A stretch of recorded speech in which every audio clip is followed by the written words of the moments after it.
Yo, what's going on, everybody? It is your boy Fitz TV here, aka G133. I want to welcome you guys back here to the Legit Shoot podcast, here with your Smackdown live review and results for December 25th, 2020, your Christmas day or Christmas night, whatever you want to call it. It's your Christmas Smackdown review. Thank you guys so very much for joining me on the podcast.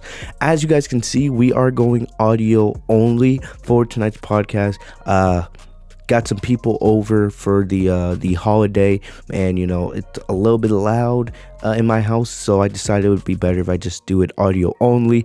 But just because we're audio only doesn't mean doesn't mean the podcast isn't going to be as fire as you guys usually expect, right? It's still going to be the same heat. It might be a little bit shorter than a normal podcast, just because if we're being honest, not too much happened on SmackDown tonight. There was, about 4 or 5 segments, if we're being honest. There was about 4 or 5 segments, 4 really good matches, and really, that was it. SmackDown was pre-recorded, right? It was recorded earlier this week, Tuesday and Wednesday. They recorded it at the Thunderdome, right? Because they wanted to give the superstars the holiday off. And I respect WWE for doing that, right? Why would you have your superstars there on Christmas Day? Let them, get a couple extra days to spend with their families, especially since they're not touring, right? They're not touring, they're in the Thunderdome every week. So there was really no need for them to, have to be live for Christmas Day. So, SmackDown was pre-recorded. There were spoilers out very early because, since they're doing it in the Thunderdome, and of course they have like WWE fans watching, on camera, basically there's people recording SmackDown from the Thunderdome, and they're posting clips of it online. So, we knew what we were going to get for SmackDown a couple days, before that. Or before it premiered, like we saw tonight. But still, I'm going to be honest, this was a pretty good SmackDown. It was very, very straightforward. It wasn't complex, right? With Monday Night Raw, they're always trying to do way too much. It's one of the 1,000 reasons why Monday Night Raw is so bad. And I say this every single week. SmackDown is at least decent. I can see where SmackDown is going with most of its storylines. And of course, having Sasha, the best in the world, and Roman doing the heel work that he's doing, it's pretty easy for me to follow where they're going, and it makes the show that much more enjoyable because the champions are people that I'm heavily invested in no matter what they do. So SmackDown was very straightforward tonight. We had a Universal Championship rematch from TLC, a steel cage match between KO and Roman Reigns. We had a triple threat tag team elimination match for the women's tag team titles. We had Jay Uso and Daniel Bryan, and I do got something to say about Daniel Bryan, so make sure you guys listen to that part. I'm really, really excited with what's happening with Daniel Bryan on WWE TV right now. And in the main event, we had Sami Zayn versus Biggie for the IC title, and a new IC champion was crowned. And now that I know where it looks like, right, where WWE looks like they're going, because now that we are, at the end of December, the Royal Rumble is at the end of January. 6 weeks, right? Now 5 weeks, but yeah, 5 weeks away from the Royal Rumble. We all know the Royal Rumble is the second most important pay-per-view that WWE has. Outside of WrestleMania, because the Royal Rumble sets up WrestleMania. So it's time for WWE to start, figuring out what they're going to want to do for WrestleMania, start getting their plans together. And at least on the SmackDown side of things, right, we have no idea what Raw is doing. But SmackDown, I can definitely see where SmackDown can go with most of their, champions going to WrestleMania. I can already pretty much predict it, and we'll discuss that on the pod, But yes, Big E is the new IC champion, and when I first found this spoiler out, I was a little bit like, huh? Because I'm gonna be honest, we thought that Daniel Bryan versus Roman Reigns was gonna be happening at the Royal Rumble for the Universal title, but clearly there's a change of plans because Daniel Bryan did enter the Royal Rumble tonight, which we'll talk about. And, since it looks like that's the direction that they're going, right, with Daniel Bryan in the Royal Rumble and Biggie winning the IC championship, it looks like we may not be getting those plans for Biggie versus Roman Reigns for the Universal title. Remember, that was the predicted and rumored main event for WrestleMania this year, but I definitely see the plans changing now. But of course, we will be talking about that a little bit later in the pod. But like I said, this was a good SmackDown. It was very straightforward. They didn't make it complicated, and they didn't have to make it a complicated episode. It's Christmas, right? You don't want to freaking stress your fans with overcomplicated booking and a bunch of stuff. It's Christmas, right? Everybody's at home singing their PJs with their presents, having fun with their family, and just let them sit down and enjoy a good 2 hours of wrestling. And that's what we got tonight. I gotta give WWE credit. All the matches we saw tonight were brilliant. All of them, from start to finish. Roman versus KO was great. The tag team title match was great, even though, I do have a small little problem with that, but of course we'll talk about it. Daniel Bryan versus Jay Uso, great, right? Jay Uso is easily the breakout star of the year.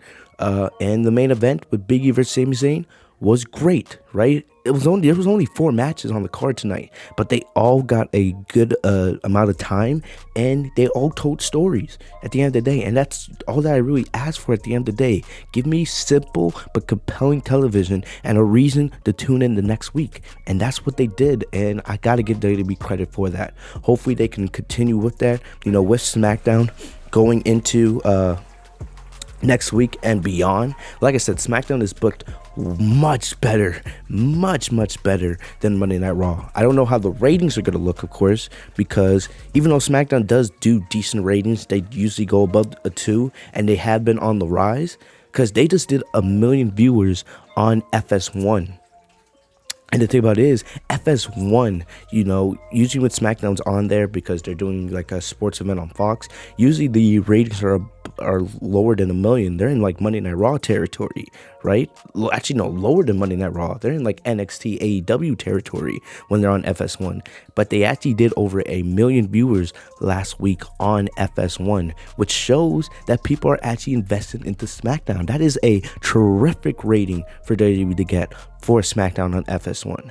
So we'll see how the ratings do. Tonight was a good SmackDown, but it'll be interesting to see where the ratings lie because, of course, it is Christmas, right? There's probably, Christmas movies and all these other things going on TV.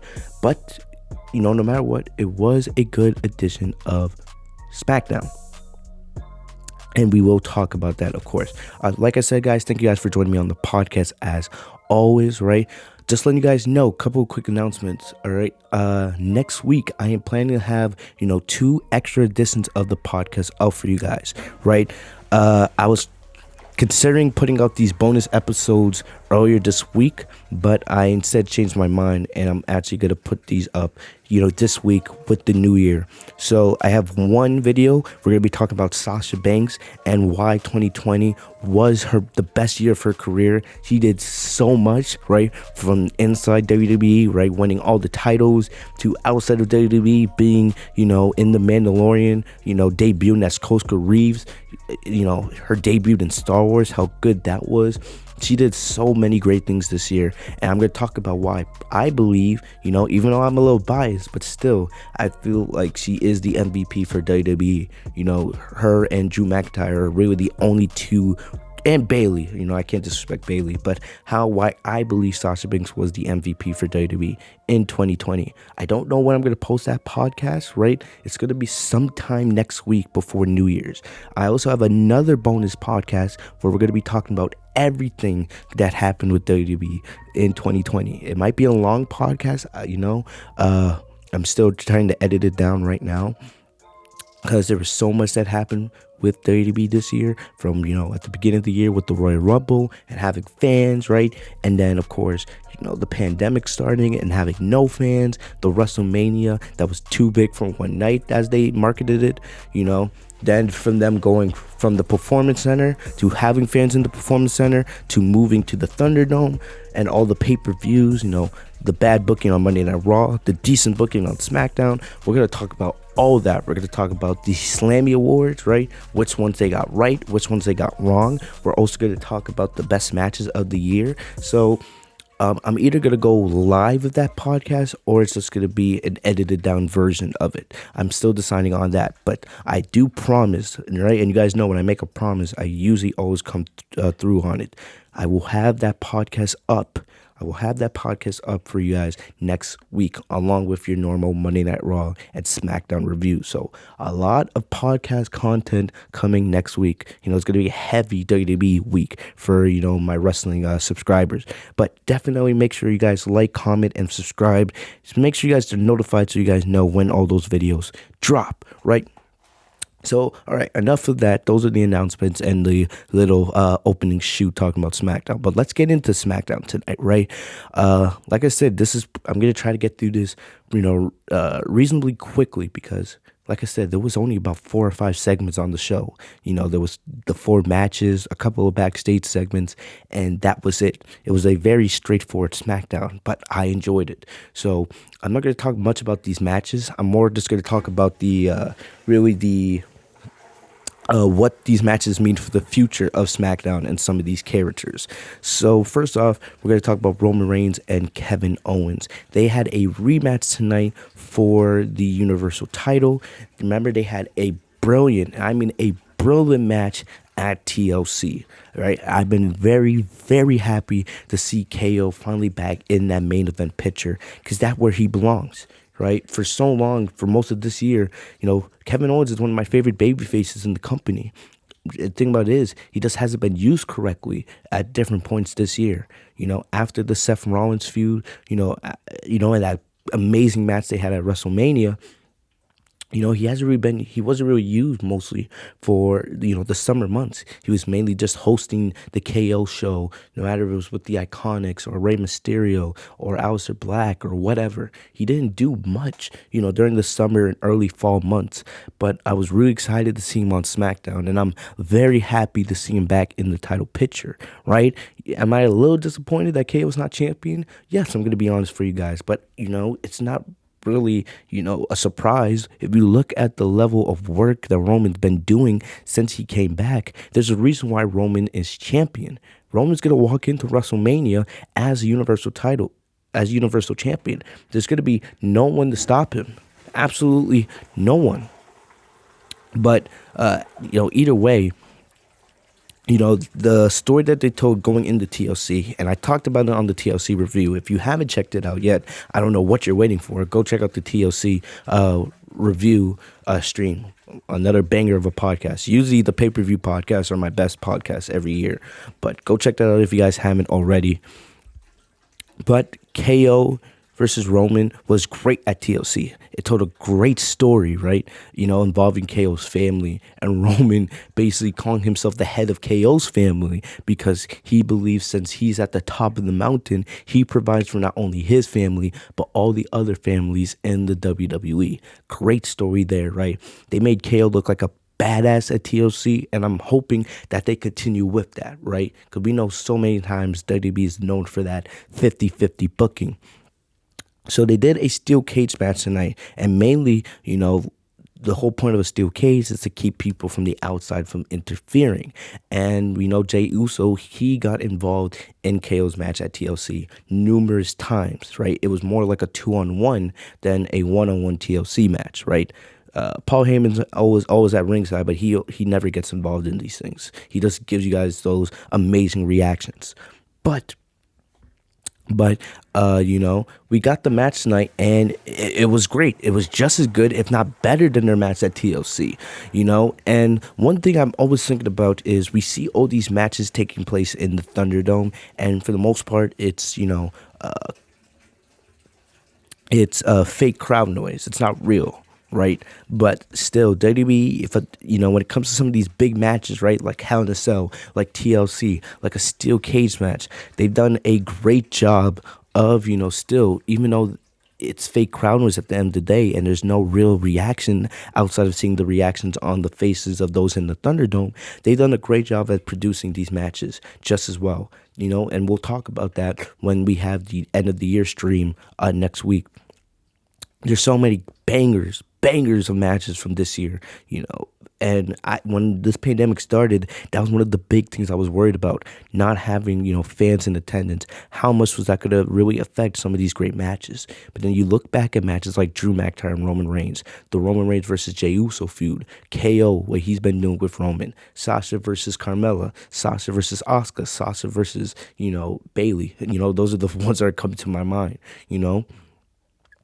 It I gotta give WWE credit for some of these big matches. They've done a good job of still making them into bangers and classics and matches that we're gonna continue to remember over the next couple of years, even without having fans and that actual, you know, crowd reaction in attendance. And I gotta give the producers and the superstars credit for that. This was another example of that tonight, right? And for the most part, Jey Uso, it was still a 2-on-1 handicap situation because every time KO, you know, he would try to exit the steel cage, Jey Uso would stop him, right?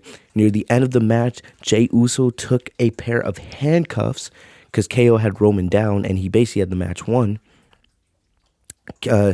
Jey Uso took a pair of handcuffs and handcuffed KO to the steel cage. KO was not able to escape the cage because of the handcuffs. If he wasn't handcuffed, he would have had the match won. He was almost able to, you know, get out of the steel cage, still being handcuffed to the cage itself. So Roman got up, recovered, and saw this, and he just walked out the ring like, you know, the cocky, arrogant heel that he is, right? With a smile on his face. Jey Uso once again saving Roman Reigns' title reign as Universal Champion. And what was great here, you know, KO was pissed. You know, KO was sounding like, Roman, you're a bitch, you're a coward, all this stuff, right? You know you can't beat me without the help of your brother, you know, Jey Uso. And I loved it. I loved it, right? And now with the announcement that Daniel Bryan's going to be in the Royal Rumble and Biggie has the IC title, or IC champion, right? Where do you go from here? Where do you go from here for Roman? Because those were the, you know, the big two opponents that were left basically for Roman to face as Universal Champion, right?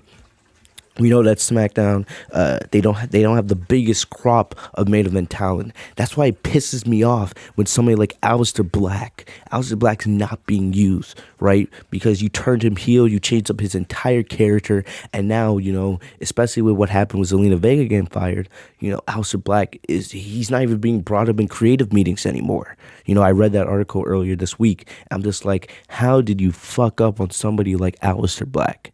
Honestly, how did you mess up on somebody like that?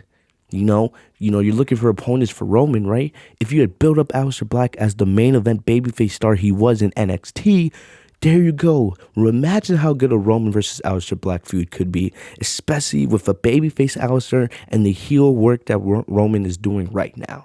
You know, having like a younger star like Aleister Black who hasn't been in that main event scene on the main roster, challenging Roman. I could picture it, you know, but I hate it. I really do. But that's a little bit of a side remark. But, you know, look at it. If Daniel Bryan's going to be in the Rumble and Biggie's IC champion, right? Clearly Biggie's not going to be facing,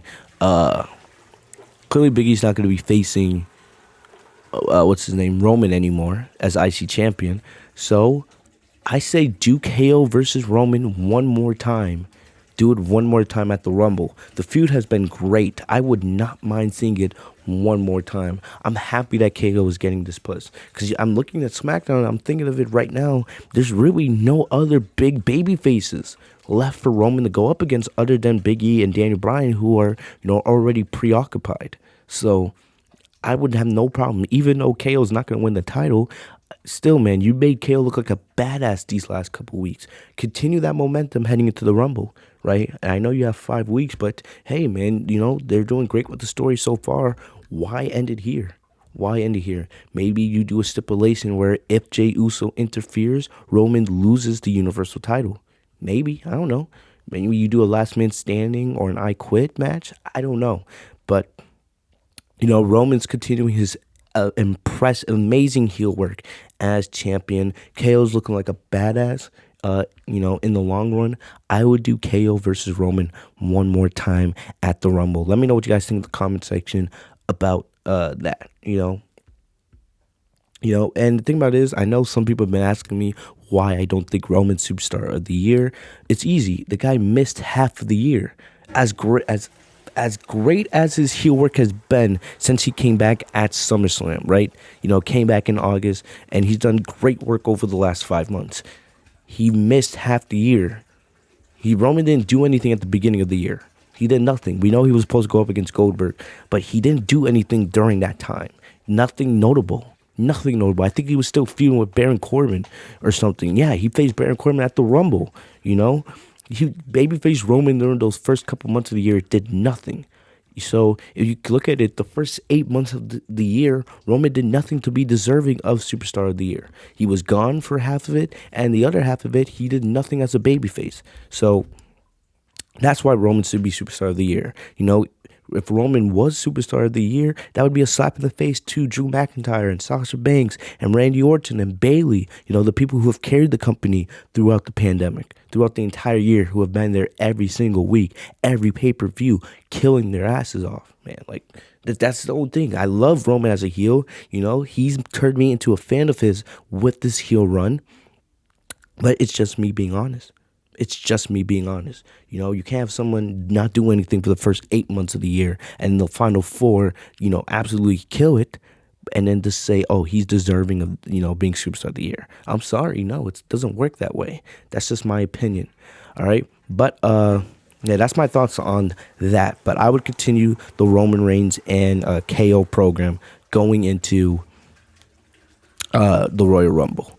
Next up, we had, Charlotte and Asuka came out, right? And I legit predicted this. I predicted this on the Monday Night Raw review. You guys know, WWE's too predictable. Even though the match tonight was great, I knew they were going to do this. So Charlotte and Asuka came out.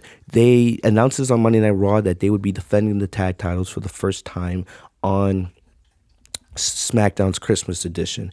And I just hate the forced freaking Charlotte agenda. How, they had Michael Cole, right? This was definitely Vince McMahon. Michael Cole was out there saying, oh, Charlotte's the first superstar in WWE history to hold every women's championship. And I'm just like, huh? Like, did Charlotte ever win the NXT UK title? Did she win the women's championship from back in the day? No. Like, the forced Charlotte agenda, right? Her being a 13-time champion and all this, man. It's just so cringe. So cringe, man. The Charlotte agenda it's really something else. I can't stand it personally. But, Charlotte and Asuka came out, right? And it's just thinking about it, it really pisses me off how much the Charlotte agenda is forced on WWE TV. Because we know she held the Divas Championship, right? Then she held the Women's title, which was changed to the Raw Women's Championship. Then she won the SmackDown Women's title. We know she won the tag titles now. But it's just, the Charlotte agenda is so forced. I'm telling you, man, I would not be surprised if Charlotte breaks her father and John Cena's record in the next year. I really wouldn't. The Charlotte agenda is forced, man. It's bad. It's bad. But Charlotte and Asuka, they came out. Charlotte kept talking about how, it was good to be back on SmackDown. Still can't stand Charlotte and Asuka as a team because I'd rather have Asuka that's focused on defending the Raw Women's Championship, right? You have Michael Cole out there saying, oh, Asuka's done an amazing job of, defending the Raw Women's Championship since he won the title from Becky, even though we know that's bullshit. Asuka's done nothing with the title. And that's not her fault. That's WWE's fault, right? It's pissing me off how they have Asuka more focused on defending the tag titles with Charlotte, because of the Charlotte Flair agenda, instead of defending the Raw Women's title. And I'm going to keep saying it every single podcast. Charlotte is going to take that title from Asuka. It's going to happen, because WWE wants to have Charlotte double champion on her agenda, right? Bayley, Sasha, Asuka, they all have it on their agenda, but WWE is itching to put that on Charlotte's resume. Just continue forcing it down our throats. Hell, who knows? Charlotte might win Money in the Bank next year, just because. It's the most ridiculous agenda in WWE history. It really is. But anyway, Bayley came out. right? And Bailey said, it's impressive that you guys are now tag champions and all that. But Bailey said no one had a more impressive year than her, which, you can't really argue, really. Bailey was an MVP for WWE. What she did with Sasha, their feud, her being the longest reigning SmackDown Women's Champion, right? She was a double champion, Bailey those straps, right? She won like 2 or 3 Slammy Awards. So I got to give Bailey credit. You can't really argue with what she did this year. She was definitely one of WWE's MVPs. All right, then Sasha came out, my MVP, my GOAT, right? Which we'll talk about later this week. Sasha came out wearing her Extreme Rules attire, the green attire, because, of course, she was teamed with Bianca. And I love how Sasha and Bianca were matching. That was pretty great. But Sasha just said, really? Yeah, Bailey, what you did was impressive, but how impressive is it that now I'm the SmackDown Women's Champion? And like I said, Sasha should not be losing that title till SummerSlam of next year. What she is doing right now is the best work of her career, right? I would have Sasha hold that title all the way to SummerSlam of next year. Love what Sasha's doing. So then Carmella came out, right? And I kind of have a feeling that the Sasha and Carmella feud is going to continue into the Rumble, right? And it's not that I don't mind it. It's just that, I feel like I just have a feeling, At first, coming out of TLC, I was thinking that Sasha versus Natalya was probably going to be the plan for the Royal Rumble, right? Sasha's next opponent. But I just have a feeling that they're going to go with Carmella again, But it's going to be one of those two. You know what I mean? But yeah, that's just a feeling I got coming out of SmackDown tonight. So they had Carmella come out with Reginald, of course, right? I don't know why he's still there, but I guess he's still there, So, so basically all the teams, were talking trash to one another. And then, of course, we got the match after the break. This was really good. Like I said, all the in-ring action tonight was really, really good. So we got the match. And the first elimination came where Sasha did the double knees on Carmella, pinned her. Or not the double knees. It was the frog splash. And I love how, they're turning Sasha's frog splash into an alternate finisher, right? I've been saying for years Sasha needs a second finisher. I love the bank statement, right? All the transitions she uses to, apply it, because she can legit, lock in the bank statement from any wrestling hold. And I feel like there's videos out there of Sasha just, applying the bank statement from different holds or countering out of different moves, right? Sasha's so good at, finding those unique ways to transition to the bank statement. But I've always said Sasha needs a non-submissive finisher. And it looks like the frog splash is becoming that one. And it makes sense, Sasha, we all know she's always paying tribute to Eddie Guerrero. And her frog splash looks better and better every single time she does it. The only person in WWE that has a better frog splash than Sasha is Montez Ford, from the heavens, right? But still, really good stuff there. But Sasha won with the frog splash to eliminate Carmella. So we come from break, right? I'm going to give WWE even more credit here. The way this match ended was great. Fucking fantastic. Even though I hate seeing Bianca get pinned, it was the only really logical ending that made sense here, Because Sasha's not taking the pin. Charlotte or Asuka, they're not going to lose. Bianca was the odd woman out. And yes, I know some people are probably a little mad that Bianca's been pinned 2 weeks in a row. But in the long run, I think Bianca will be fine. Bianca will be the one to eventually take that title from Sasha. Not anytime soon, but definitely down the road. Bianca will be fine, all right? It's not a huge problem for me. But still, so what happens here at the end of the match? So basically, Sasha and Charlotte, and I forget this, right?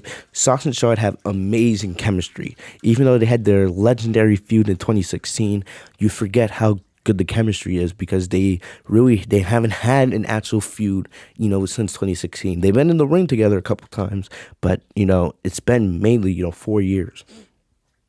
And I just have a feeling that we will see a Sasha and Charlotte feud sometime next year. I just have a feeling in my gut. But anyway, So Sasha and Charlotte, they stare each other down. They know each other well. Sasha knows how to counter out of all of Charlotte's moves, right? Uh, but Sasha did that amazing transition where she kind of does like the Hurricane Rana into not the Hurricane Rana. I forget what it was.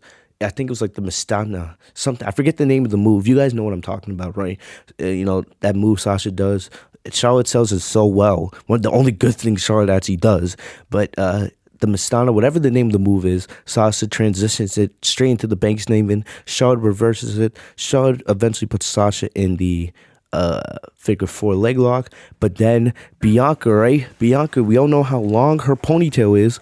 Bianca extends her ponytail into the ring and extends it to Sasha so Sasha can tug on the ponytail and pull herself to the ropes to force a rope break, which was fantastic. Amazing spot, right? Probably the most underrated spot of the entire match.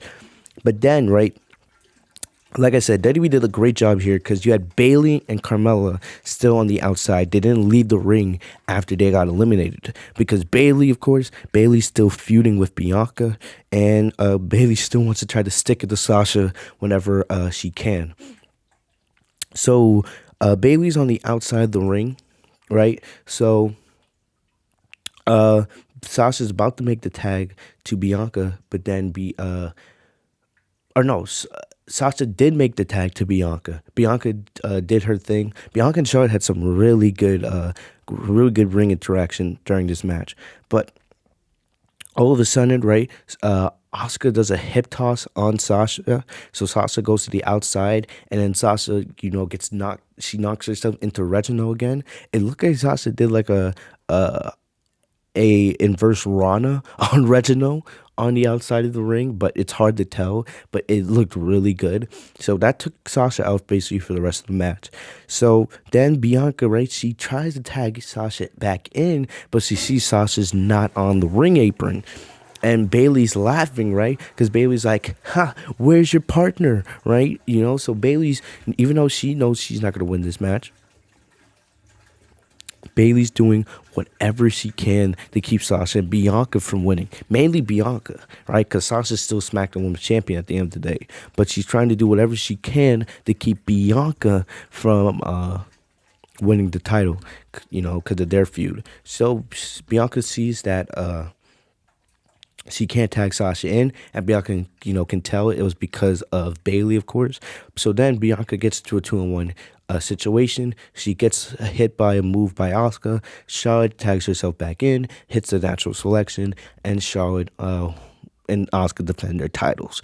Yes, of course, I'm with you guys. I don't want to see Bianca get pinned, especially by Charlotte of all people, right? Because why does Charlotte need more elevation over younger talent? I completely agree with you guys there. Completely agree with you guys.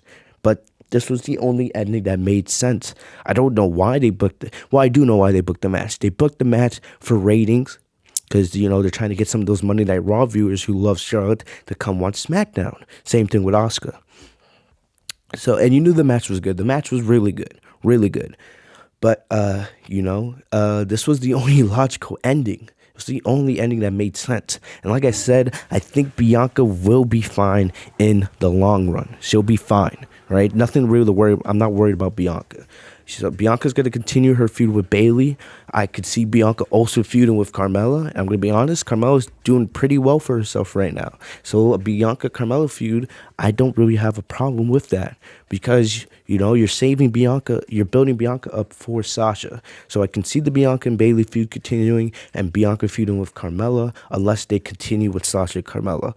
There's no concerns here about Carmella taking the title off Sasha. It's not happening. No matter if it's Sasha versus Carmella or Sasha versus Natalya, Sasha will continue to be the best in the world. I don't have anything else really to say about that. But, where do we go from here? First of all, we don't need Shawn and Asuka on SmackDown anymore. I dealt with it tonight because, it was Christmas and they wanted to, get a good rating, which they probably will. So it's whatever. But Shawn and Asuka stay on Monday Night Raw. Stay away from Sasha's show. No, right? This was a one-time thing. Bye-bye, Shawn. Go back on Raw, right? So where do we go here? Sasha is either gonna continue feuding with Carmella or she'll, feud with Natalya. It's basically one of those two. And I think with the Elimination Chamber in February, I think then we'll see, Sasha defend against everybody from SmackDown, and she'll successfully defend that. The only way I could see Sasha losing the title at Elimination Chamber, and I don't think she will, but the only way I could is if they decide to do one more Bayley match at WrestleMania. Because I'm hearing a lot of people, and I'm kind of thinking this as well. A lot of people are thinking, why not do Bayley versus Sasha one more time at WrestleMania, and then have Bianca take the title off of Sasha at SummerSlam. And I am 100% with that. 100% with that. At first, I was like, do Sasha versus Bianca at WrestleMania and have Sasha win, have Bianca win Money in the Bank, or if she doesn't, just build Bianca back up during the summer and have Bianca take the title from Sasha at SummerSlam. Now, I'm thinking, if you want to do one more match, because Sasha has been talking about how one of her dreams is to have a WrestleMania match with Bayley, I would have no problem with that. I would want Sasha to walk in as champion, but if they chose that Bayley beat Sasha at the Elimination Chamber and then have Sasha regain the title at WrestleMania to get her first WrestleMania victory, I guess I'm okay with that. I'm not saying it's gonna happen. We don't know. We're still a long ways away from WrestleMania, right? I'm just thinking because we have the Royal Rumble coming up and the Elimination Chamber, And if they do choose, maybe, who knows, maybe they do a triple threat with Sasha, Bianca, and Bayley at Mania. I wouldn't have a problem with that either. I would not have a problem with that either. One of the best women's Mania matches of all time is Sasha versus Becky versus Charlotte from WrestleMania 32, So maybe, I don't know. If you want to do that, I'm fine with that because I'm going to be honest. I think Bayley deserves a big-time match at Mania. She does for everything she's done this last year. So if they want to do Sasha versus Bayley one more time at Mania with Sasha winning, no matter if she's champion or not, right? I'm fine with that. If they want to do Sasha versus Bianca versus Bayley as a triple threat at Mania and then have Bianca take the title from Sasha at SummerSlam, I'm fine with that as well. If they go down the Sasha versus Bianca route at WrestleMania, I'm also fine with that. But those are the three things I'm thinking about just right now. You know what I mean? But let me know which option you guys prefer. Would you guys want Sasha versus Bayley at Mania? Would you guys want the triple threat with Sasha, Bianca, and Bayley? Or would you want Sasha versus Bianca? So let me know. But I'm just, that's what's on my mind right now. We still have a long ways to go till we get there. But that's what I'm thinking about right this minute. All right? Moving on. Ooh, man. I'm doing most of this podcast in one take, and I'm not stopping to breathe. So, Anyway, next up we had Daniel Bryan versus we had the Street Profits. They gave a quick promo about how there would be a Lumberjack match for Sami Zayn and Biggie's IC title match. Sami Zayn and the Street Profits got into a little bit of an argument backstage because the Street Profits gave Sami Zayn a t-shirt that said, "I'm not IC champion," right? Which was kind of a spoiler for the main event, but still. It was a funny interaction. So then we had Daniel Bryan versus Jay Uso. This is a match we've seen, multiple times in the last couple of months. But Daniel Bryan and Jay Uso have really good chemistry together, so I had no problems with this match whatsoever. And it kind of makes a little bit of sense. If you're planning on eventually having Daniel Bryan go up against Roman Reigns, right? When I first saw this match, this was before Daniel Bryan announced himself to be in the Royal Rumble. So at first I was thinking, all right, we're probably going to see this match multiple times because, Daniel Bryan versus Roman Reigns at the Rumble. That was the rumored match. But Daniel Bryan won the match, right? And I just got to say this. Before we talk about Daniel Bryan in the Royal Rumble, got to say this. Jay Uso right now man, if there's anybody that deserves breakout star of the year, and I don't think he was in, I don't think he was one of the nominees for the awards at the Slammies. But if there's anybody that deserves breakout star of the year, it's Jay Uso, right? He turned himself from a guy who was in a tag team with his brother Jimmy, and we all know the Usos are one of the greatest tag teams in WWE history. But he turned himself from a guy who was just known as a tag team specialist into an actual main event player with the matches he's had with Daniel Bryan, Roman Reigns, right? Kevin Owens, the list goes on. Jay Uso has turned himself into one of those guys, and I gotta give him the credit that he deserves. If there's anybody that deserves breakout star of the year, it's Jay Uso. He fits the definition perfectly. Fits it perfectly, right? So great stuff there. It was a good match. There's nothing much to speak about. Bryan won with the running knee, and that was that. The big news also came out of the match. So Caleb Braxton interviewed Daniel Bryan at ringside, or not ringside, backstage, and he asked Daniel Bryan, what's your plans going to the next year? Bryan said he wanted to do something he's never done before, and this makes perfect sense because we know that Daniel Bryan, he said in multiple interviews that this is probably going to be like his last real long run in WWE. He doesn't know how long the run's going to last, but this is, like his last run as a performer. We know he has a career after WWE, being in creative, being a producer, right? There's tons Bryan's going to do in the future, but just as a performer, we know this is his last big run, no matter how long it lasts. One of the biggest things, in WWE history is the fact that Bryan hasn't won a Rumble, because a lot of people believe he should have won it in 2014. That was the year that that was the year that Batista won it, right? And Batista got booed out of Philly. The next year in Philly again, Roman won that match, and he got booed out of the arena, even though he had The Rock, right? One of the biggest baby faces in the history of the company, by his side. Everyone believes that Bryan should have won one of those two Rumbles because that was the height of the Yes movement. But Bryan did announce that he was going to be in the Rumble for 2020, the first entrant. And right away, I tweeted it out. Yes. Daniel Bryan is my pick to win the Royal Rumble. I've been saying on the podcast the last couple months, as much as I love Biggie, Daniel Bryan versus Roman Reigns is the biggest match you can do for the Universal Championship at WrestleMania. Outside, of course, The Rock versus Roman. But I don't think we're going to get The Rock versus Roman because we know The Rock's, everything that happens with his movie deals and insurance and all that.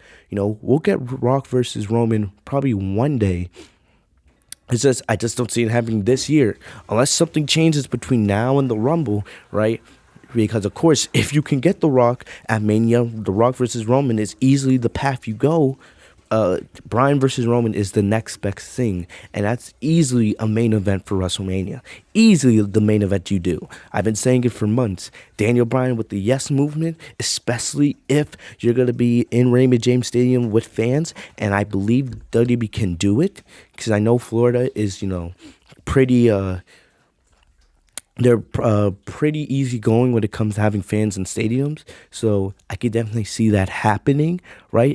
And, with the vaccine for COVID coming out, I definitely would not be surprised if WWE is able to get it to their superstars in time so that they can have WrestleMania inside Raymond James Stadium there in Tampa Bay, right? And, if you have the Yes movement there, especially with Roman's getting booed out of his mind because of his A+ heel work, that's your main event right there.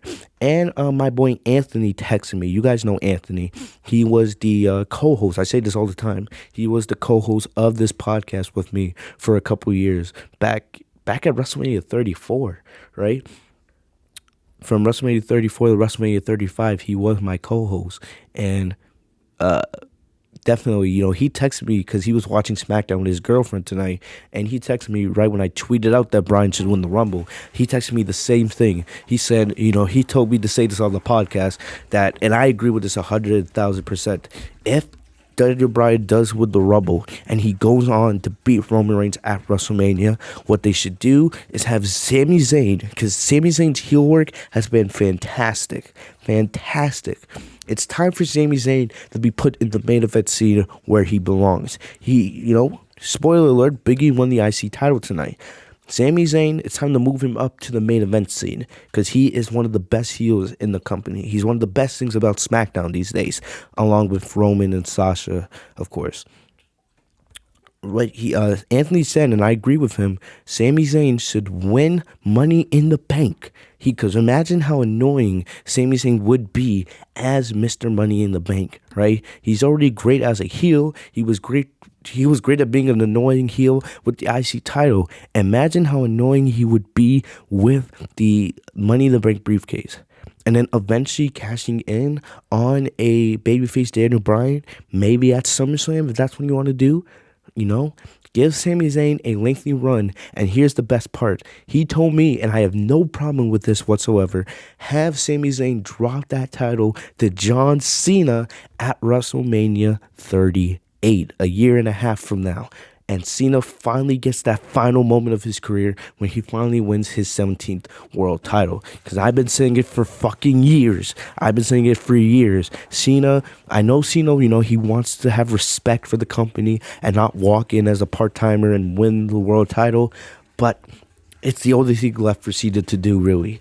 Outside of winning the IC title, of course, Cena needs to win the Universal Championship. He's never held the title, right? He's held the WWE Championship, but he's never won the Universal title. Plus, he needs to break that tie with Ric Flair. It's only fair. Even though we can joke saying that Shawn might break that record before Cena ever breaks it, but I have no problem with that. So let me know in the comment section what you guys think. Daniel Bryan beating Roman at Mania after winning the Royal Rumble, then Sami Zayn eventually becoming Money in the Bank and cashing in on Daniel Bryan, and then Sami Zayn holding that title till WrestleMania 38 and dropping it to John Cena. I love it, and I gotta give props to my boy Anthony because he thought of it before me. And if it does happen a year and a half from now, you guys heard it on this podcast, right? But I love the idea. Let me know what you guys think. I know it's a huge thing because that's fantasy booking over a year and a half from now. But I think it would be a brilliant idea for WWE to do something like that. But let me know what you guys think. Let me know what you guys think about that. But Daniel Bryan in the Royal Rumble, love it. I didn't expect it because I thought we were going to get Bryan versus Roman Reigns. But still, man, Daniel Bryan being in the Royal Rumble, I couldn't ask for anything else. Now it's time for WWE to do Daniel Bryan justice and, have him finally win that Rumble. He should have won years and years ago, right? Right now, it doesn't really look like they're going to have fans for the Royal Rumble. It's going to be the Thunderdome setup, but we'll see if anything changes. We still have 5 weeks for the Royal Rumble. They haven't announced that it's going to be in the Thunderdome yet, but we'll see what happens in the next 5 weeks, right? Because if the Rumble's in the Thunderdome, of course, they can still do it. It's probably just going to have, automated crowd noise with, the whole 10, 9, 8, 7, 6, 5, 4, 3, 2, 1, right? The countdown. But, definitely, I'm still hyped. Either way, Daniel Bryan in the Rumble, he's my pick as of right now. There's really no other option. You can make an argument maybe for someone like a Keith Lee, but right now, my pick is going to probably stick with Daniel Bryan now and going forward into the Rumble season. So, lastly, we already spoke about Sami Zayn. We're just talking about him. The main event was the Lumberjack match with Sami Zayn versus Biggie for the IC title. Sami Zayn actually confronted Daniel Bryan before the match after Bryan made his Rumble announcement because he believed it was Bryan's fault for the conspiracy against him, having to defend the IC title in a Lumberjack match. And Zayn said Bryan would pay for this one day, because revenge always comes to those who do harm. So That was what Zayn said to Bryan. So we got the match here. I forgot to note that SmackDown ended a little bit later than it usually does because it actually started late because of something that was going on with Fox Sports, because they had the Saints and Vikings game today. And I know the fantasy football owners, as they're going into the championship weekend, if you have Alvin Kamara on your fantasy team, you are absolutely losing your mind right now because the guy had 6 touchdowns. So absolutely crazy. But yeah, so the Saints and Vikings game was this afternoon, so it went a little bit into SmackDown's time slot, so they just pushed SmackDown back by a little bit. So SmackDown actually went into the 10 o'clock hour. And like I said, all the matches tonight were really, really good. This was another good match. Like, I'm never a big fan of lumberjack matches, but a lumberjack match is usually designed for a babyface to win, right? It's usually you can tell right away because it's the whole point of it's supposed to keep the heel from running. And we know the Sami Zayn, he's always trying to find these strategic ways to win, like by count out and all these other methods. But the match was really good. Biggie won with the big ending, of course, and he got the pin 1, 2, 3. So we got a happy ending to the Christmas edition of SmackDown. Biggie celebrating with the IC Championship. He's also celebrating on the shoulders of a bunch of the baby faces like the Street Profits, of course.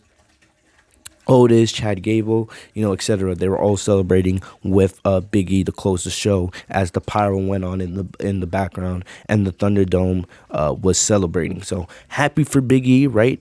He is a former IC champion. Remember, he won that title many, many years ago during his initial babyface singles run.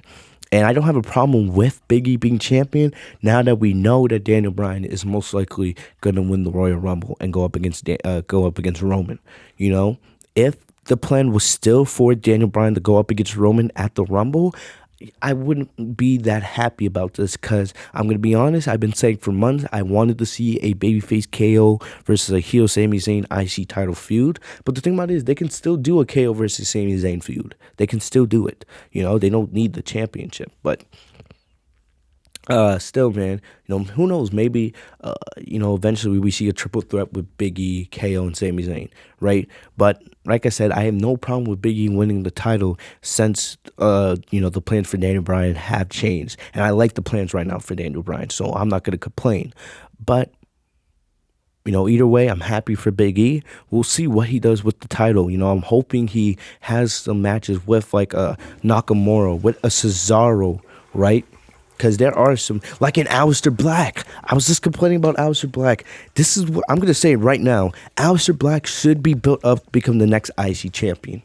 He's already a heel, even though I prefer Aleister Black to be babyface.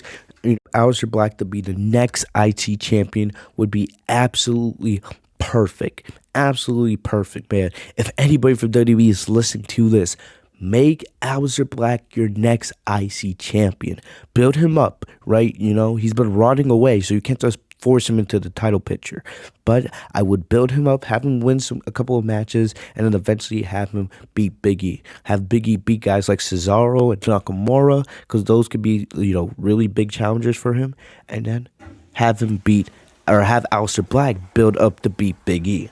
You can have that going into WrestleMania. You know what I mean? But that's what I think WWE should do with the IC title going forward. But, Big E winning the IC championship tonight, he is the new champion, and that was how SmackDown closed out. And like I said, this was a really good Christmas edition of SmackDown. I got to give WWE credit for what they did tonight, right? SmackDown is more, I trust SmackDown a little bit more than Monday Night Raw. SmackDown's been a little more consistent with their good shows. Raw is awful every single week. Raw is consistent in the worst way possible. But SmackDown, they did a good job, closing out their final SmackDown of the year. I believe there is SmackDown next week. I believe it'll be on New Year's Day, if I am correct. It's going to be on New Year's Day. So the first day of the new year, SmackDown should be live. All right, I don't think they're gonna give the superstars New Year's Day off, but we'll see. We'll see what happens. I don't think we're gonna get another pre-recorded SmackDown. It'll probably be live, but we'll see. But other than that, guys, that's all I got for you guys today. I'm gonna end this review here, man. Hopefully you guys enjoyed. If you guys did, leave a like on the video, comment if you guys comment your thoughts, and subscribe. Enable notifications by clicking the bell next to my name, FitzTV, so you guys are notified every time I post a new video. Other than that, that's all I got for you guys, man. Like I said, go check out my TLC review if you guys haven't, or my Monday Night Raw review. I also have a bunch of other videos planned next week. We're gonna have our a bonus episode talking about Sasha Banks and why she was the MVP for WWE in 2020, and also, of course, our end of the year wrap up where we talk about everything that happened with WWE in this crazy year of 2020. One more time, guys, Merry Christmas, Happy Holidays. Hopefully you guys, got what you guys wanted. Hopefully you guys had a nice and safe holiday with your family and your friends, right? Continue to be safe, guys. Don't do anything stupid. Hopefully the new year will bring us, much more positivity, and hopefully we can get back to some kind of form of normal life. I hope God blesses all of you guys. Thank you guys for all your love and support throughout the whole year, guys. Other than that, make sure to follow me on social media. Thank you to everyone who live tweeted with me. As always, you guys want to talk to me about anime or any of that stuff, wrestling, you guys know where to contact me. Thank you guys. I'll see you guys later. Have a great day, guys. Peace.